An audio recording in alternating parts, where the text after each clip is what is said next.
Courtney Frierson. I am a master's level social worker. I had a long speech prepared, and our speech is not limited, but I'm going to do you all a solid and go with my very short speech.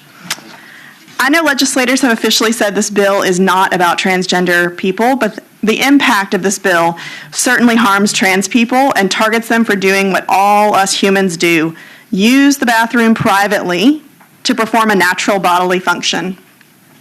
I have so many questions. The first line of enforcement of this bill will be citizens challenging the gender of fellow bathroom goers. Nosy Arkansans already verbally harass and stare at other people in the bathroom, questioning as if they're in the right one. This law would then embolden those citizens to take the step to call police on residents. And what happens here is the citizen's supposed to detain the person until the police get there. This bill harms all Arkansans and heightens citizens' mistrust of others.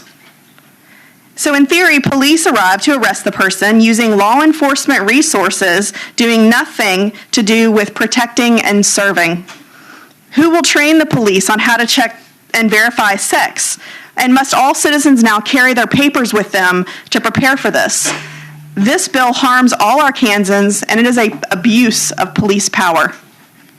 The person is now arrested and charged with a misdemeanor sexual indecency. What resources does this take away from the 18,500 sex offenders on the Arkansas registry? And what about those 57,000 reports made to the child abuse hotline just last year in the state, as it was testified in another committee meeting? This bill harms all Arkansans and distracts from actual child abuse.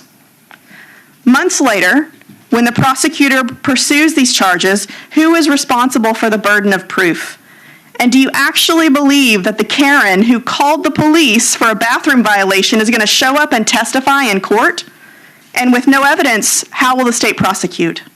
How could a defendant prove their gender, proving their innocence, without violating privacy? This bill harms all Arkansans and clogs an already burdened court system. And before this case is tried, there will be a lawsuit against the state challenging the constitutionality of this bill. The Fourth Amendment protects all Americans' right against unreasonable search and seizure. The Fifth Amendment justifies the protection of privacy. This bill violates both. This bill harms all Arkansans and will cost the state money defending the constitutionality. When North Carolina passed Bill 2, their bathroom bill in 2016, it was repealed by 2017.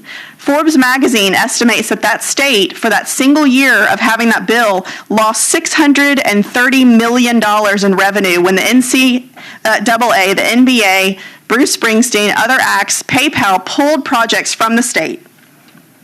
This bill harms all Arkansans and will cost the state revenue. If you believe in a limited government so small you don't even know it's there, I urge you to vote no on SB 270. If you believe in fiscal responsibility, vote no. If you believe our justice system is already inefficient, vote no. If you are a constitutionalist, vote no. And if you want to protect and serve all Arkansans, vote no on SB 270. I am open to questions. Seeing no questions, thank you for your testimony today. Next, we have speaking against the bill, Kathy Brown Nichols.